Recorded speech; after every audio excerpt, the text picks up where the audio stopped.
Yeah, I dropped out of junior high with the blessing of the head of the school in 95, 96 when I was 15 years old. Unfortunately, there was no Wikipedia at the time, but there was the Gutenberg project and also archive. I talked about archive, the Cornell University project in the previous episode, so I'd like to talk a little bit more about Gutenberg project. So the Gutenberg project is my introduction to the idea of the commons, because the books that were digitized by the volunteers at the time were already out of copyright, which means that they were mostly written before the World Wars, which means that it's my initial introduction to humanities, to economics, and so on in a very optimistic era. So maybe my optimism stems from having limited access to copyrighted materials after the World Wars. Hi, welcome back to Innovative Minds. I'm your host, TaiwanPlus. In the first part of this interview, we discuss the role of the Wikimedia Foundation in the free knowledge ecosystem. And now, let's continue our discussion on how large language models or LLMs can improve access to information. Audrey, what are your thoughts on using language models to produce open access information? I was listening to Selena talk across all the participation and progress and safety challenges, and it really sounded like my day job. Right? So it's both use language models to take care of Taiwan's more than 20 national languages, but also to understand that it just makes imitating attacks much easier, and we need to defend our democracy against astroturfing, which is now completely different given language models. I think the uses that Selena outlined are exactly the right uses, because if you ask a language model to summarize, you're not asking it to make anything up, right? Anything it outputs to you can be found in its input. The same goes to translation and so on. It's a problem only when you're just typing in one sentence and expect it to give you like 10,000 words. In these scenarios, of course, it confabulates and make things up because there simply wasn't that much input bits to work with. So it has to reach to its like compression artifacts or things like that. So the trustworthy AI uses in Taiwan, we're setting up to our end of the year let's do this again. We're setting up to our end of the year the AI ECC, or Evaluation and Certification Center for AI, and it just concentrates on the uses that, from information theoretic viewpoint, can be trustworthy and advise against the kind of uses that doesn't really have a way to make it trustworthy, because you're essentially asking a language model to not just model language, but also model human knowledge and things like that, which is far beyond the current generation models' capabilities. And in setting up the AI ECC, we found that of all the models, both open and proprietary ones we tested, the amount of computation went into it, and the algorithm, meaning the code that implements its architecture, almost doesn't matter compared to the source data. It's overly determined by the quality of input data, so that no matter how much compute, different architecture, different algorithm you choose, if you have the same high quality data as input, you always get something high quality in the end, no matter which route it took to reach that.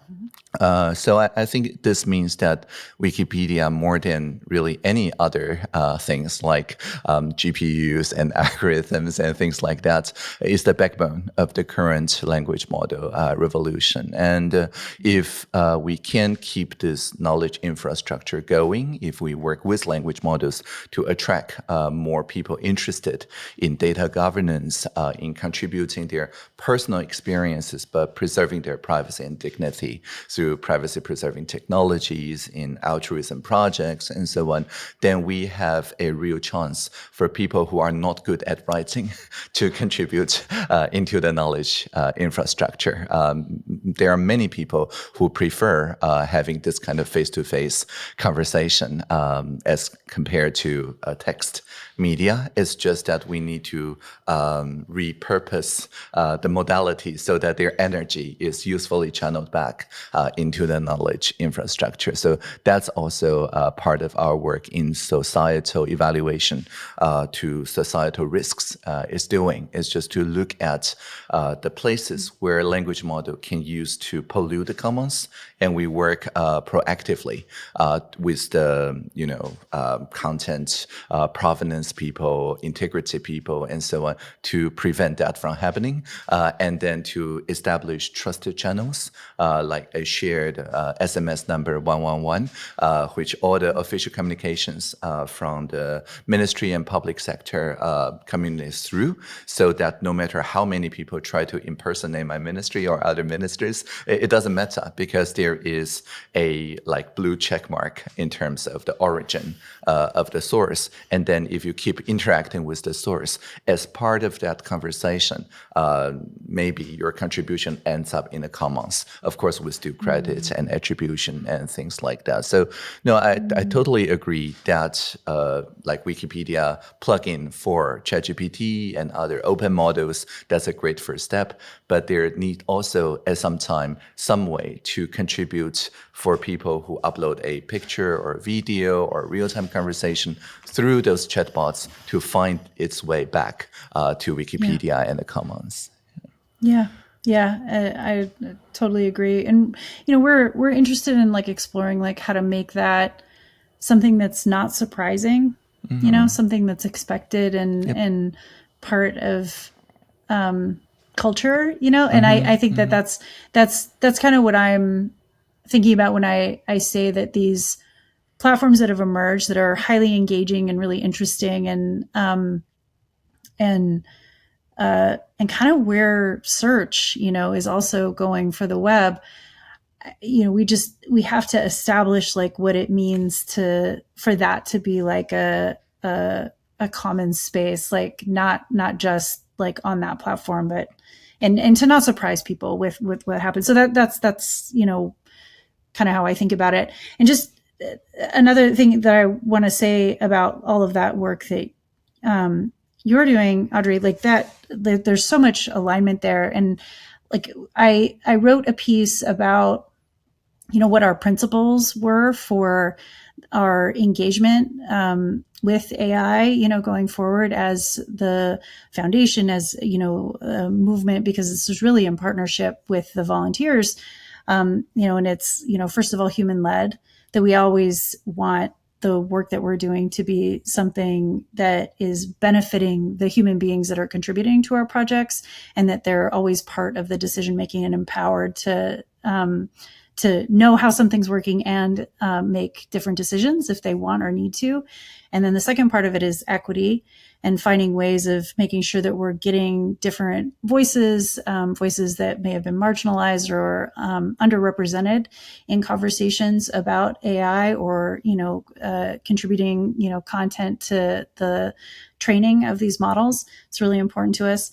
And the last piece is the transparency. And this is why I have come back repeatedly to questions about citations and, how we refer back to pieces of work that, humans are contributing to it. I think it's the right thing to do, just because of my background in open source and what I think about attribution and crediting people's work. But I also think it's an essential part of a contribution ecosystem and how we can ensure that people see value in contributing their works, back to the world over a long period of time. And yeah, that's how we're engaging with all the discourse around AI. We're really excited to see the impact that Wikipedia data has had on the training of the models. I think it really is a force for good.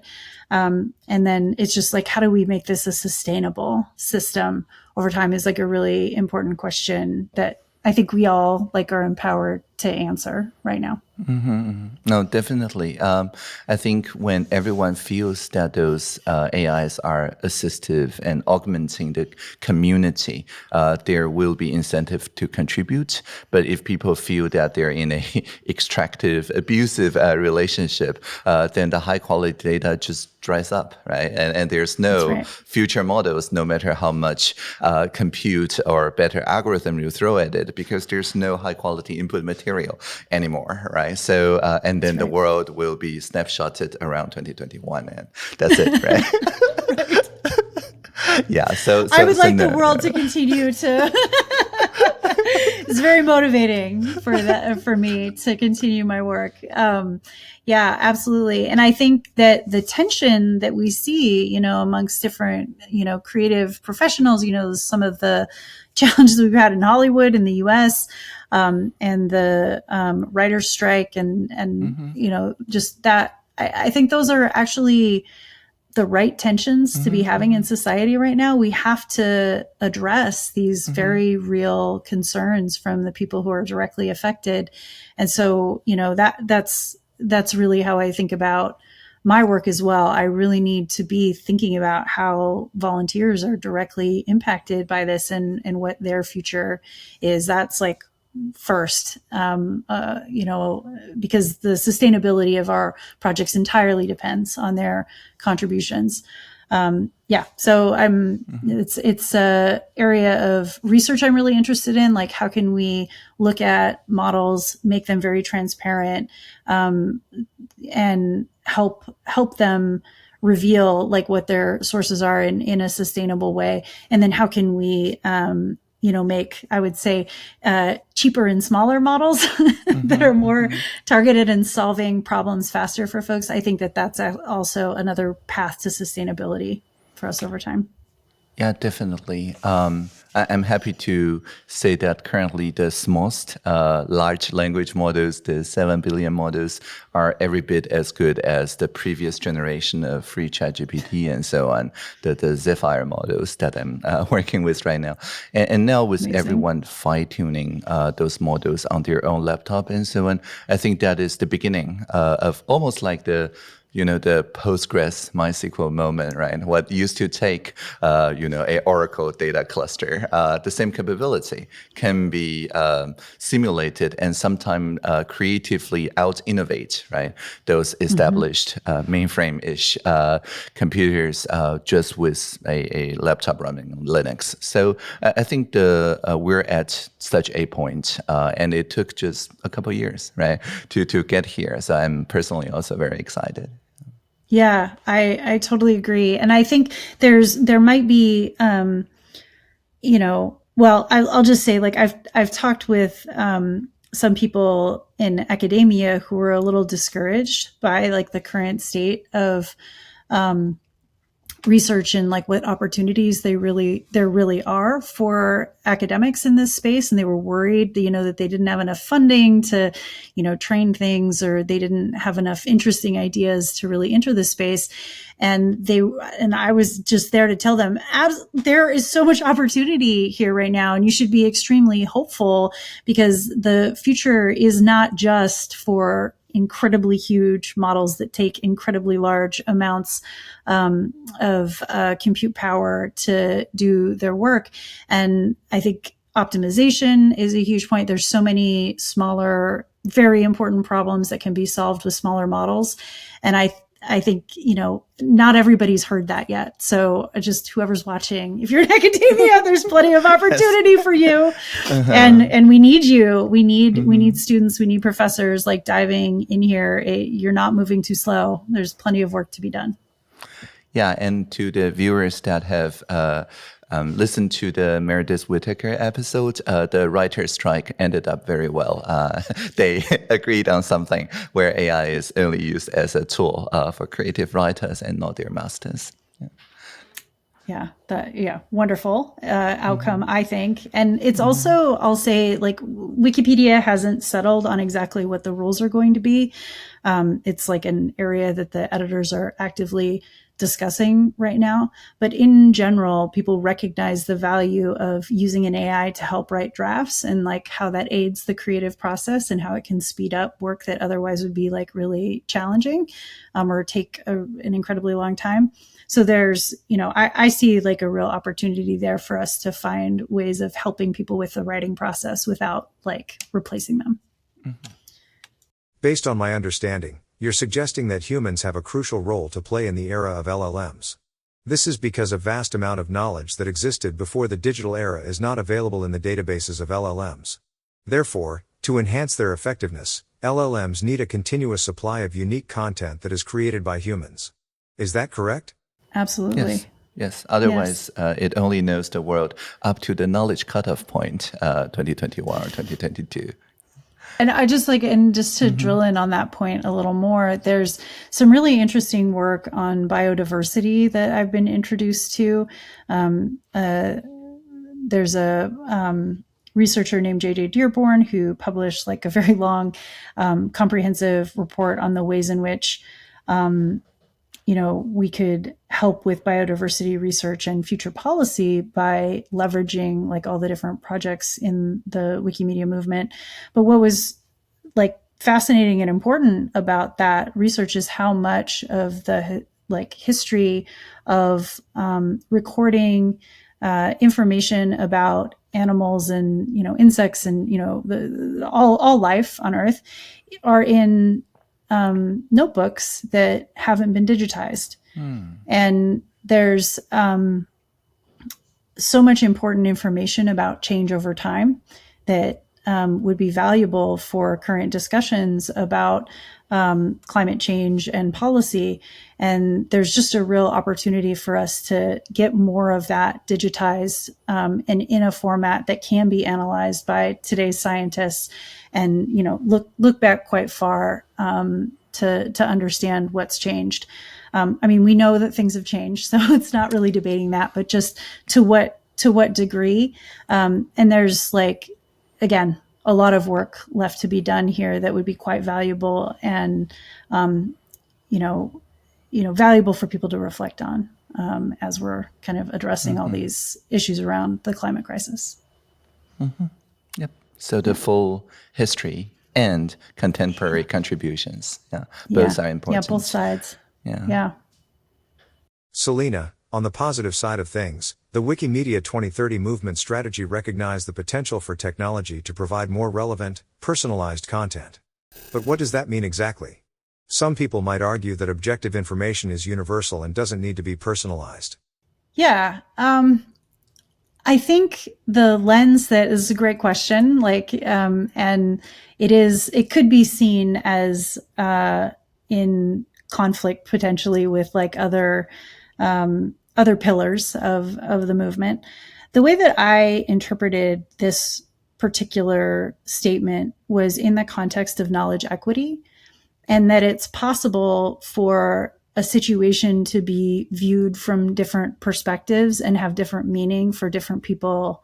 At one point in time, even people can have different perspectives on the same situation, but also over time, our understanding of a situation might evolve as we add more information to it, or just kind of change our understanding and grow. So that's part of what I see as the kind of challenge there. But also I think that certain aspects of a situation might be more or less relevant to a person depending on their age and circumstances. It's quite tricky because we don't really collect information about individuals unless they specifically volunteer it. So it's not really a product idea where we're gonna go out with personalized content the way that Google or TikTok or anyone else does.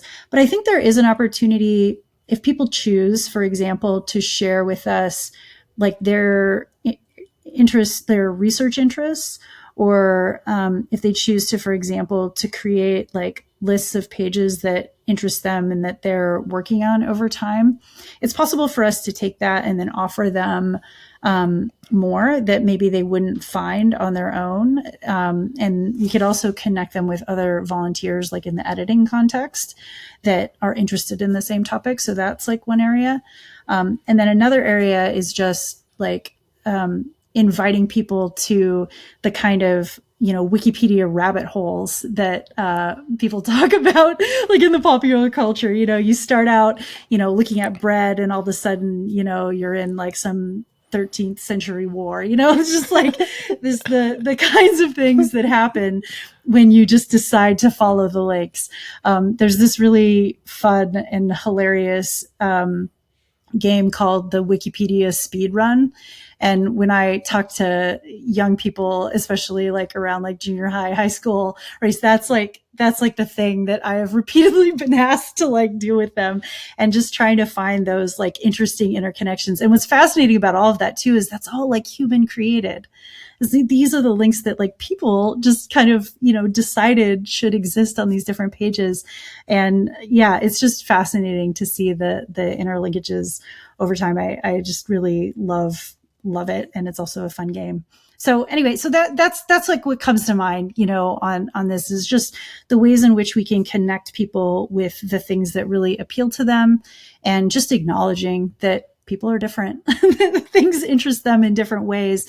And if we can find the, parts of articles or, topics that really interest someone, that's like an opportunity for us to draw them into, the whole world that exists here, and hopefully entice them to contribute. Yeah. So when I discovered that there's a simple English version of Wikipedia many years ago, this is what I was quite amazed about, because there are people who definitely are not writing simple English Wikipedia for their own sake, right? They obviously have to read the original Wikipedia page in order to make a simple English page. But it was a simple recognition that the original Wikipedia page for somebody who's a high school dropout that doesn't speak a lot of English, like I was when I was 15, may be a easier place for them to start reading and then contributing. It's not just a training wheel or something. It's also a part of equity, because people do want to make meaningful contribution. And if it becomes too specialized, it creates a very high barrier, right? There's like very heavy editors, and there's everybody else. So how to make a more continuous slope, I think, is very important. And if there are ways to personalize it, so it feels more relevant, or there's a language model that always explains like I am 5 or 15, I think this is going to be very useful. Yeah. I just, one more example of the ways in which Wikipedia has changed over time. We used to not really have those those short summaries that are at the top of like most pages now, because like some editors felt that it was like too simplistic. Like, should we summarize? It's like a important question. But in the end, I'm not sure that there really ever was like a consensus like developed on it, but eventually it was so useful to have that. And it was so valuable to have that summary to help direct people's attention and to differentiate between like similar topics, that it became the thing that most pages have now. So I think things like that evolve like over time when you develop like a large enough corpus. So there's like, over 6 million articles on English Wikipedia, over like 61 million articles across all of the Wikipedias. And over time, there's things that have emerged like that initially, like an editor might not have been a fan of, but now it's clear like what the value is in helping people kind of navigate and find their way. And I think the last thing that kind of came to mind as you were talking about simple Wikipedia is just, again, coming back to those knowledge gaps that I think I mentioned earlier. There's clearly areas where Wikipedia, just either because of the interest areas of editors, or because maybe there's not a lot of knowledge either available online or accessible in books about those topics, where we are needing some specialized attention. And so that's another area where I would say what's going to emerge from that is personalized content.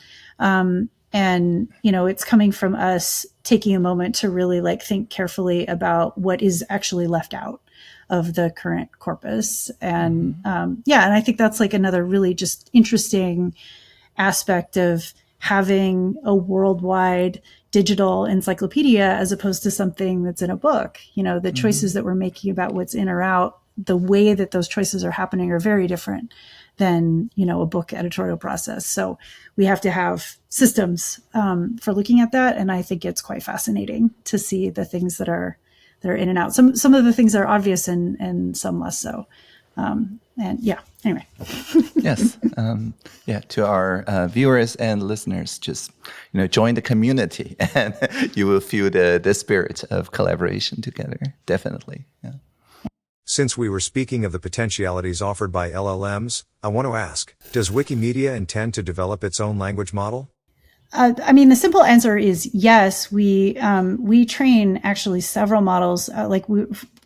Currently, I mentioned Mint, as like it's a model that's specific to translation. But I don't know if we would officially call it an LLM, but it is a machine learning model for translation that we support in house. Another model that we've created is around the risk that an edit will be reverted.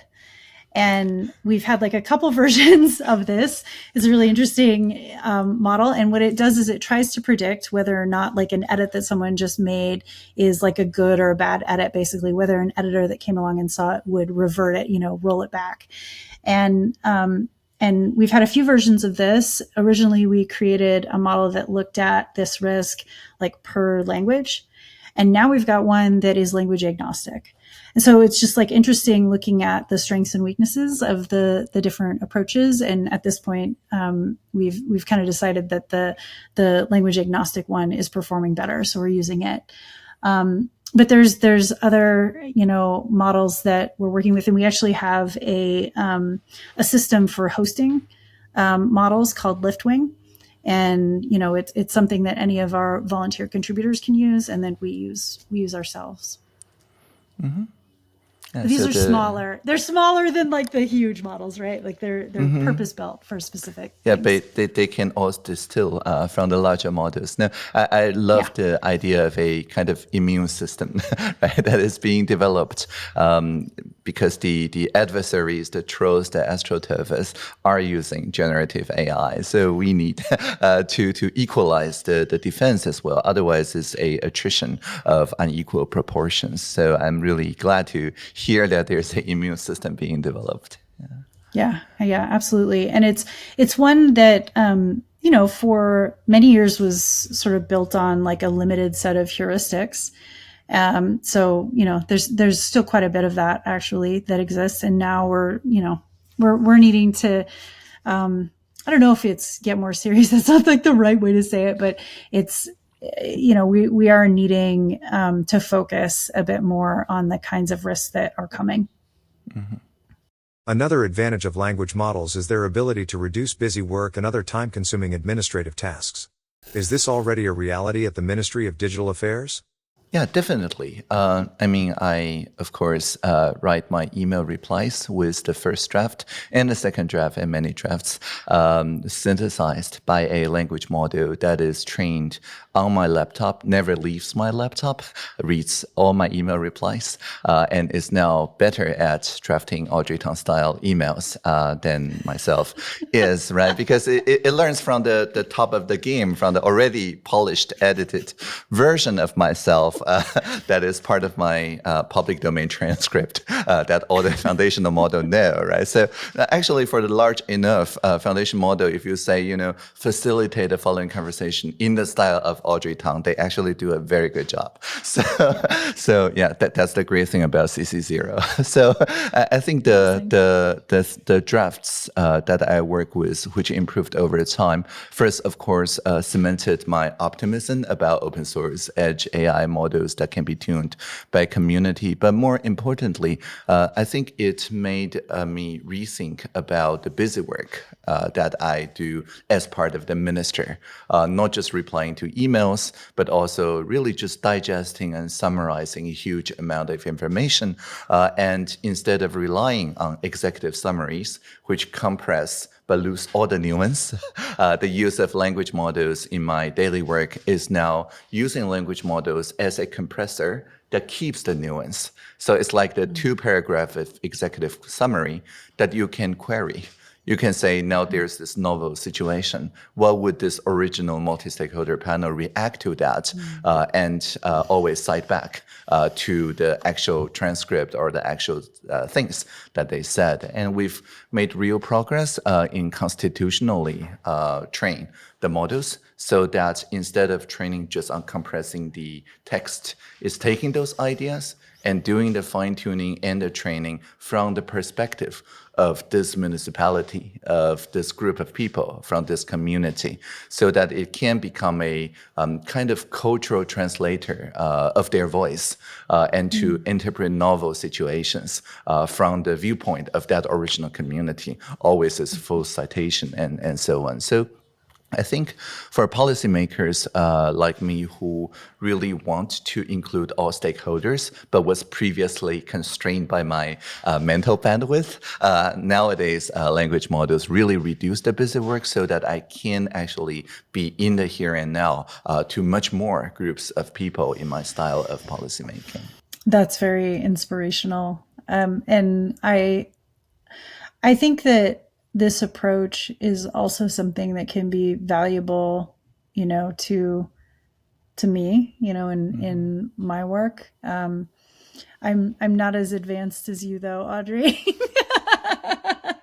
I do use language models to help, the predictive text, like the typical predictive text kinds of things, but I haven't trained one on my own work yet.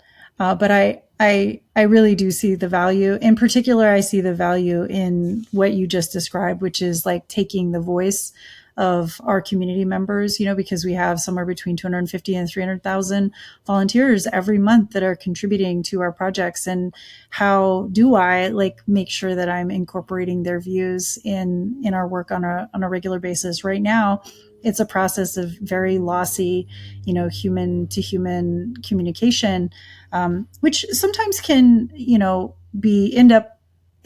can end up with the right outcome, even though that's very hard. And like you said, the mental bandwidth, you're quite stretched. But I think if we could find ways of incorporating this kind of summarization and it felt very accurate and had proper citation, I would feel that it was really adding something quite valuable to my work. Mm-hmm. Excellent. Happy to compare notes. Yeah. To end this interview on a high note, I would like to ask you to consider your vision for free knowledge accessibility in the year 2050. Let's go to Selena first. Well, I just was spending some time with my colleagues at the foundation last week talking about this very question, and I heard some very inspirational things from all of them, and our vision really is grounded in equity. It's grounded in being part of a global ecosystem where we're not only able to capture and create and share with all of the world's people in this incredible open ecosystem, but that it's not just us, that we have all of these other organizations, governments, and platforms on the internet that are just working together to further, positive outcomes for humanity, making the world a better place by sharing and creating together. And that's what we envision. And the foundation of that, we think, is, starts with the encyclopedia, but I think we can go beyond text, start creating, more interactive and visual ways of doing that. But I will just say we're all kind of in that new emergent stage. We're just excited for what's to come. Not exactly sure what it's going to be, but our vision is that like the world is coming together to create that. Yeah, so for me, I keep thinking about the safe space that Wikipedia is, and how people, instead of flame wars, spiraling out of control, they harness this fire, right, of tension, of conflict, and so on, as energy, essentially. So it's like Wikipedia, to me, is one of the first places that harnessed the power of fire in flame wars. So to become a source of energy, that is. Right? So like previously in human history, fire was very useful and so on, but it did destroy entire cities. It was a very dangerous source. It's not until, right, the modern infrastructure work, what we call civil engineering, that people harness the fire in a way that is protective, that is very good for the future of human community gathering, the campfire and things like that. And then with the sufficient design in the basic building materials that doesn't let any fire disaster spiral out of control. So in 2050, I think if the Wikipedia vision comes to fruition, people will stop seeing conflict as an escalating thing. People will see it always in a lens of conflict transformation. People would embrace conflicts because it predictably lead to source of energy and therefore useful co-creation and work. And people would no longer fear that it will escalate into a war or something, as the people in 2023 have to face daily. So I think a reliable fabric of safe and trustworthy conversation that predictably turn conflict into co-creation and transformation. That is what I would like to see in 2050. Thank you for sharing your vision. As we are recording the final episode of this season's Innovative Minds, I would like to know Audrey's thoughts after conversing with so many thoughtful leaders. Yeah, no, I started this season to talk about how to solve today's problem with today's tools. And by talking with the leading innovators of our time, it's quite obvious that the future is already here.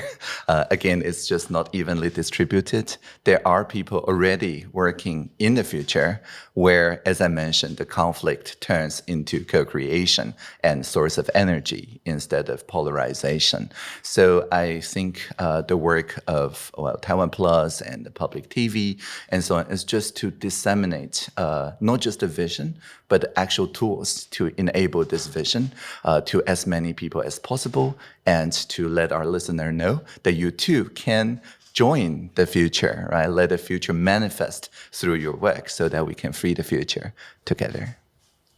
Thank you, Audrey, for your message of hope and commitment to creating a bright future.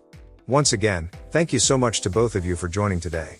And if you liked today's episode, be sure to subscribe, share, and let us know what you think. See you next time on Innovative Minds. Yeah, thank you so much. And let's catch up in real world sometime soon. That would be wonderful. Yeah, thank you so much for inviting me. And I'm just like, I want to see all the rest of these interviews now. I'm so excited. Yeah, it's all in the Creative Commons.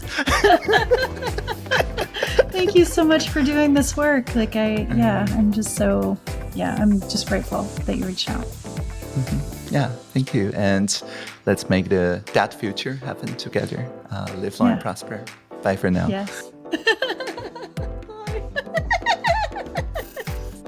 Hello, I am Selena Deckelmann. I am the Chief Product and Technology Officer for the Wikimedia Foundation. See you on TaiwanPlus. Hello, I'm Audrey Tang, Taiwan's Digital Minister. See you on TaiwanPlus.